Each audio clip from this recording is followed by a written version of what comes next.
A friend of mine is going to rock the house. Give it up for Larry Hernandez. Well, he just drove off, sometimes life's a cake. I ran my mouth off. That just looked funny. Yes, as you heard, my name is Larry Hernandez. I have a very white first name and a very Hispanic last name.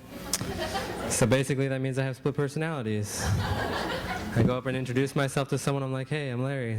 Like, how you doing? I'm like, Larry, that's a nice name. And then somebody in the background yells, hey, Hernandez, what's going on? I'm like, órale, vato, ¿cómo estás? Tell me what's going on, fool. I just want to hear this.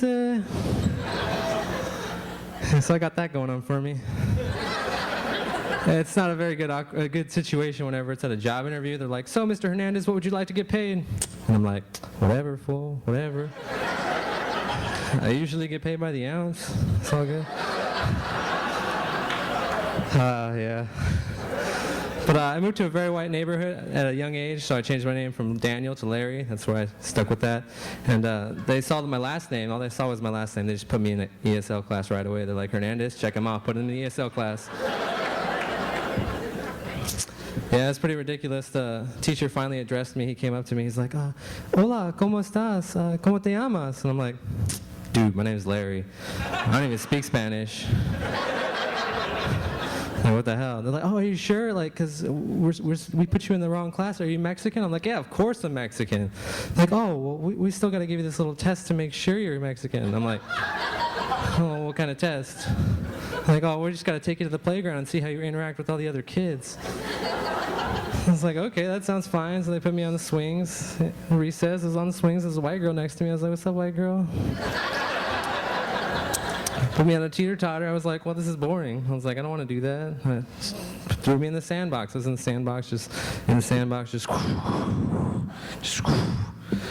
digging. Teacher looked over. He's like, that's a 15-foot hole. We've only been out here 10 minutes.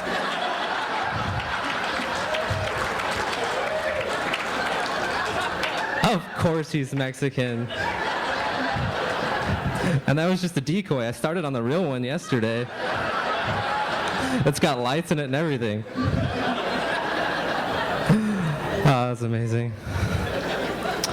So I have two autistic brothers. One of them's name is Abel. The other one's name is Abram. Abel, sometimes he likes to refer to things of the past as yesterday. It doesn't matter what it is. It doesn't matter what it is. It'd be like yesterday, months ago. No, that was a month ago. It could be a year ago. No, he says yesterday. That's how he goes about it. It's just like yesterday. So I took him to the restaurant the other day, and he was talking about my grandpa's funeral. He's like, yesterday, whenever we were at my grandpa's funeral, I was like, whoa, Abel, that was the other day.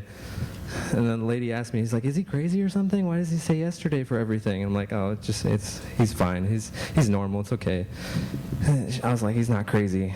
But then, like, after that, like, I had my girlfriend with me. He told my girlfriend, he's like, oh, yesterday whenever we were with Larry's other girlfriend.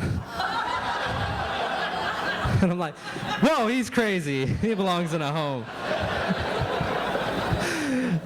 My other autistic brother named Abram, he's awesome. He doesn't speak at all. He likes using body language.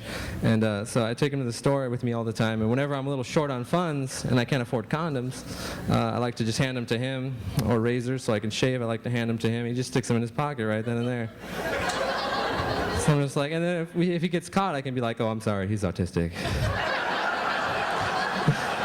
Just in times of need in this rough economy. That's something you needed. If you guys want to borrow him, $5. Oh my God. And then like my brother, I told you he uses body language. He just likes to go up to people and pound it. And I sometimes I don't like to think of him as autistic. I like to think of him as artistic because of how much he scares the crap out of people. Just walking around with his fist. I can take him to the roughest neighborhood in the world, like Compton, say Compton. I can just take him out there and be like, get in a fight with anybody. I can be like, hey, what's up? I'm Mexican, you're black, let's fight. No, I'm just kidding, that's old school. Nobody does that. Now it's just like, I'm Mexican, you're Mexican, let's fight. But even if I'll go up to like a big dude and be scared out of my mind, I'll be like, let's fight. And then I'll just jump behind my brother and I'll be like, fist bump! Scares the crap out of him. You guys, I just moved to Tempe. I'm going to MCC, Mesa Community College. I'm pretty excited. I'm the first one in my family to go to college. Pretty stoked about that. Yeah, I don't know if you guys know what Mesa stands for, but it's actually Mexicans entering surrounding areas.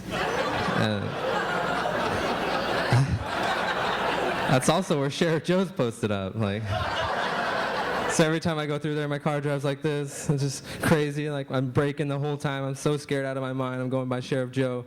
I'm pretty sure, like, the officers in the car, he's like, oh, we looked at his tags. We got another Hernandez coming. And they're like, oh, yeah? What's his first name? Larry. Whatever let him through. He's only a half-breed. Thank you, guys. That's all I'm going to do tonight.